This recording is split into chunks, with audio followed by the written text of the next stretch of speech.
বন্ধুরা, গভীর সমুদ্রের লুকিয়ে আছে বিশাল এক আকর্ষণীয় চোখ জোড়ানো জগৎ। আর সেই গভীর সমুদ্রের অজানা জগৎ সম্পর্কে আপনাদেরকে জানাবো। সমুদ্র দেখার আগ্রহ আমার কখনো শেষ হয় না। সমুদ্রের পাশে দাঁড়িয়ে মনে হয় বিস্ময় আর রহস্যে ঘেরা একটা জগৎ আমার সামনে, অথচ আমি এর পুরোটা দেখতে পাচ্ছি না। যেখানে আগ্রহ আর রহস্য, সেখানেই প্রশ্ন, কৌতূহল আর বিজ্ঞানীদের আনাগোনা। গভীর সমুদ্রের অজানা এক জগৎকে জানতে দুঃসাহসী অভিযান করে চলেছেন বিজ্ঞানীরা। সমুদ্রের সবচেয়ে গভীর যে জায়গা, সেটার নাম চ্যালেঞ্জার ডিপ। এটা প্রশান্ত মহাসাগরের মারিয়ানা ট্রেঞ্চের একটা অংশ। এর গভীরতা প্রায় 11,034 মিটার, কিন্তু এতটা গভীরে কোনো মানুষের পক্ষে পৌঁছানো সম্ভব নয়। আহমেদ নামে একজন মিশরীয় 2014 সালে লোহিত সাগরে 332 মিটার পর্যন্ত পৌঁছে বিশ্ব রেকর্ড করেছেন। এই রেকর্ড ভাঙতে গিয়ে মৃত্যু হয়েছে বহু ডুবুরির। কারণ গভীর সমুদ্রের চাপ এত বেশি যে সেই চাপে মানবদেহে চূর্ণ বিচূর্ণ হয়ে যায়। সাধারণত 200 মিটার গভীর থেকে ধীরে ধীরে সমুদ্রের ভেতর আলো কমতে থাকে, আর 1000 মিটার গভীরে সবকিছু অন্ধকার। গভীর সমুদ্রের তাপমাত্রাও খুব কম, ভীষণ ঠান্ডা সেখানে। এত সব চ্যালেঞ্জ সামলে সমুদ্রের রহস্য ভেদ করতে বিজ্ঞানীরা ব্যবহার করেন সাবমার্সিবল, এক ধরনের ছোট ডুবোযান।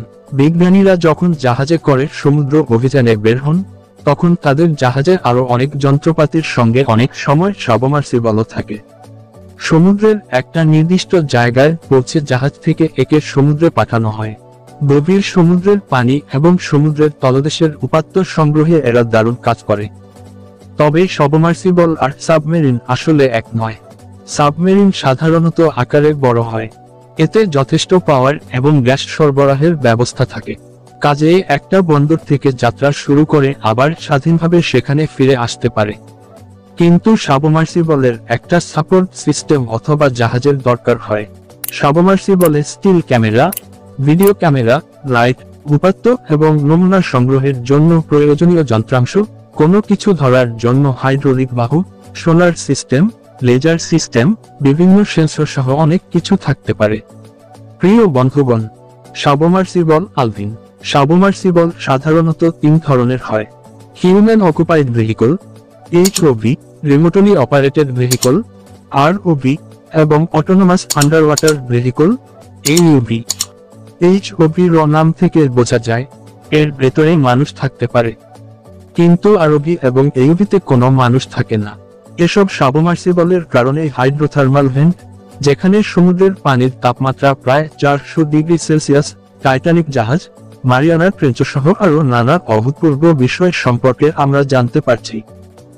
HOV র মধ্যে বেশ নামকরা একটি হলো আলভিন। 1964 সাল থেকে এখন পর্যন্ত প্রায় 4000-এর বেশি অভিযানে অংশ নিয়েছে এটি। এখন অবশ্য যুগের সঙ্গে তাল মিলিয়ে এর ব্যাটারি, লাইট, ইমেজ সিস্টেম সহ সবকিছুতেই নিত্য নতুন প্রযুক্তি যুক্ত হচ্ছে। একজন ডুবুরি যা করতে পারেন, এর ভেতর বসে একজন মানুষও সে কাজগুলো অনায়াসে করতে পারবে। ভিডিও গেম খেলার সময় যেমন জয়স্টিক ব্যবহার করা হয়, ROV সাবমার্সিবলগুলোকে অনেকটা সেভাবে জাহাজ থেকে নিয়ন্ত্রণ করা যায়। সাধারণত জাহাজের সঙ্গে ক্যাবল দিয়ে এরা সংযুক্ত থাকে। ক্যাবলের মাধ্যমে সিগন্যাল আদান প্রদান হয়। ROV হারকিউলিস তো প্রায় 113 কিলোগ্রাম যন্ত্রপাতি এবং নমুনা আনা নেওয়া করতে পারে। এমনকি রিয়েল টাইম টেলিপ্রেজেন্স বা ভিডিও কল করার মতো ভিডিও ক্যামেরাও আছে এর সঙ্গে। সমুদ্রে না থেকেও শিক্ষার্থী এবং বিজ্ঞানীরা অভিযানের সময় স্যাটেলাইটের মাধ্যমে সরাসরি যোগাযোগ করতে পারেন। ভক্সওয়াগন বিটলস আকারের এই ROV সমুদ্রের প্রায় 4000 মিটার গভীর পর্যন্ত চাপ সহ্য করার ক্ষমতা রাখে প্রায় 3 দিন ধরে। কোনো গবেষণার ক্ষেত্রে HOV এবং ROV একসঙ্গে ব্যবহার করা হয়। টাইটানিক জাহাজ নিয়ে গবেষণায় HOV আলভিন এবং ROV জেসন জুনিয়র একসঙ্গে ব্যবহার করা হয়েছিল। AUV সাবমার্সিবলগুলো সবচেয়ে ছোট, এদের খরচও কম, কোনোরকম পাইলট বা সুপারভাইজার দরকার হয় না। সমুদ্রে পাঠানোর আগে কি কি উপাত্ত কিভাবে সংগ্রহ করা হবে সেসবের মধ্যে প্রোগ্রাম করে দেওয়া হয়। কিন্তু সমস্যা হলো এর আকার ছোট। ব্যাটারি পাওয়ার সংরক্ষণের জন্য এখানে একসঙ্গে অনেক ধরনের সেন্সর এবং যন্ত্রাংশ সংযোজন করা যায় না। তবে বিভিন্ন কাজে AUV ব্যবহার করা হয়, যেমন সমুদ্র তলদেশের মানচিত্র তৈরি এবং সার্ভে করা, সমুদ্রের তাপমাত্রা, লবণাক্ততা এসব তথ্য সংগ্রহ ইত্যাদি। কিছু এগুলিতে রিমাস শার্ক ক্যাম্প থাকে। এর মাধ্যমে নির্দিষ্ট কিছু সামুদ্রিক প্রাণীকে অনুসরণ করা সম্ভব হয়, যেমন বিখ্যাত সাদা হাঙর।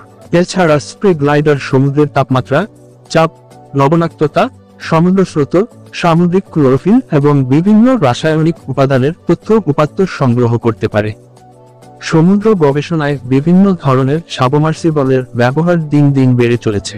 এদেরকে আরও উন্নত এবং সহজলভ্য করার প্রচেষ্টাও অব্যাহত রয়েছে। গভীর সমুদ্রের বিশাল এক জগৎ এখনো আমাদের অজানা, তবে নিত্য নতুন বিস্ময়কর তথ্য আমাদের প্রতিনিয়ত সমৃদ্ধ করছে। সেই সঙ্গে সামনে নিয়ে আসছে আরো অনেক নতুন প্রশ্ন এবং আবিষ্কারের উদ্দীপনা। ভিডিওটি এর পর্যন্ত। বন্ধুরা, ভিডিওটি নিজের বন্ধুদের সাথে শেয়ার করুন, কমেন্ট করে আমাদেরকে জানান নেক্সট কিসের ওপর আপনি জিরো টু হিরো ভিডিও দেখতে চান। বন্ধুরা, ফেসবুক থেকে দেখলে পেজটি ফলো করে রাখবেন, আর ইউটিউব থেকে দেখলে চ্যানেলটি সাবস্ক্রাইব করে পাশে থাকা বেল বাটনটি ক্লিক করে রাখবেন। বন্ধুরা, এই তথ্যগুলো অনলাইনের বিভিন্ন প্ল্যাটফর্ম থেকে সংগ্রহ করা। তথ্যের মধ্যে কোন ধরনের ভুল হয়ে থাকলে সুন্দর দৃষ্টিতে দেখবেন। আজকে এ পর্যন্ত, সবাই ভালো থাকেন।